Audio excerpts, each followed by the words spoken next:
Hey guys, so this is kind of an off-the-cuff interview because I really don't uh, talk about nonfiction that much or like autobiographies, but once in a while I do dip my toes into the water.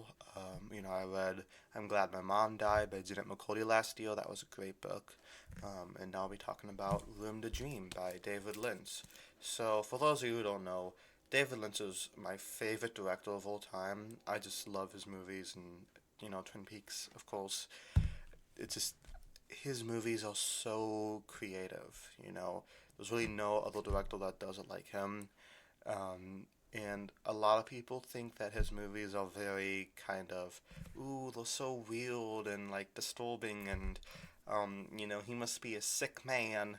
But actually, he's probably like one of the most emotionally mature directors I've ever seen.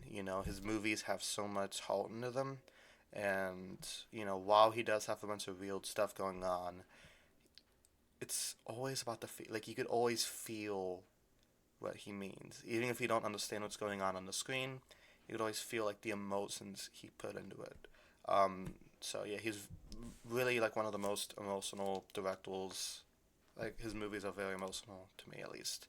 Um, he's a very interesting man, very interesting life, honestly. The fact that he could do so many different things, like, directing, writing, acting, he does music, he paints, he's like a carpenter. It's, honestly, he's just one of those creative minded people. I wish I was like that. But whenever I want to do something creative, I always like try to force it and it just doesn't come out right. But yeah, this is a very good book because it's a mixture of autobiography and a history. So it's divided into like kind of going back and forth between Lynch talking and the other author talking, who is Kristine McKenna.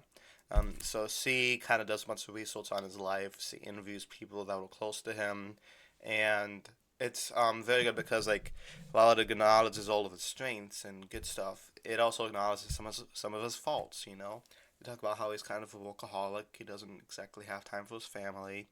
He was known for cheating on his spouses, and not exactly being the best husband at times.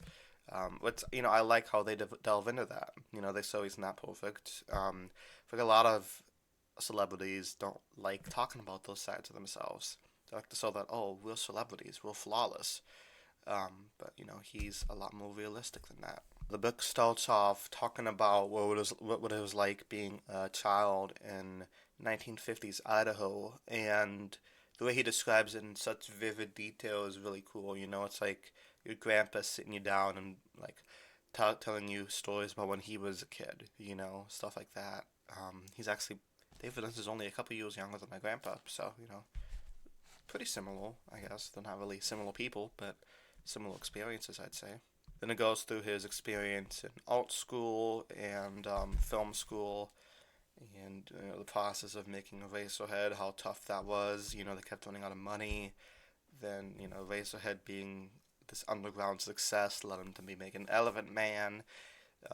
He acknowledges that he really failed with Dune because he kind of was just a sellout, and how after that he just focused on making things that were really important to him and not exactly setting out anymore. Which led to great hits like Blue Velvet, Twin Peaks, Fire Walk with Me. All these great, great movies and shows. So it's good that he learned his lesson early not to sell out, unlike some of these directors. You know who I'm talking about. Don't want to name names. J.J. Abrams. We find out like he's collaborated with several people multiple times. Most notably Jack Nance, Kyle MacLachlan, Laura Dern, Naomi Watts, Catherine Coulson, people like that, and Angela Badalamenti. And they keep working with him because he's such a great director. He's very, what's it called, communicative. He lets actors and musicians, producers put some of their ideas into the work too. So it's not all Lynch. They describe how it's just a whole group effort, which is cool. Some directors, like it has to be done this way, has to be done this way. Very authoritarian. Well, Lynch is a lot more collaborative. At least that's what I get from reading this. And apparently, he's very easy to work with. If he wasn't, these people wouldn't come back to work with him time after time after time. Like I said, look at Laura Dorn. She worked with him in the 80s, 90s, 2000s, 2010s. Like, obviously, he must be good to work with if she keeps doing that. It really talks about his creative process, which I appreciate. And I love the part at the end of the book where he thanks all the people that matter to him, like his family, his children. He talks about how proud he is of his children, which is really sweet.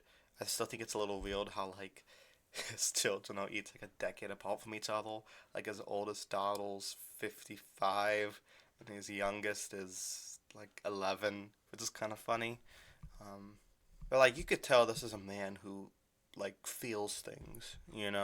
Um, like I said, some people think his movies are detached, but I don't think that at all. Anybody who thinks his movies are detached, just look at like The Elephant Man or The End of Straight Story or any of Fire Walk with Me. Just I doubt he really gets human emotion, is what I'm saying. So yeah, overall, a very insightful book, about this man's creative process, his history, lots of stuff in it I didn't really know. So yeah, good job, David Lynch. How you doing, by the way? Like, I haven't heard of David Lynch in a while. He stopped doing his weather reports a couple months ago because he's on the fun work train. But who knows what that can mean? The fun work train for David could be as big as making a new show or a movie, or as small as I'm making a new cabinet, making a new box to put my key in. Like, honestly, who knows? But whatever it is, I'll be excited to see what that fun work train leads. So yeah, thank you guys so much for watching. Let me know what you guys thought of this book if you have read it, and what is your favorite David Lynch movie? Mine is Fire Walk with Me. I know, unpopular opinion, but I think it's awesome. Peace.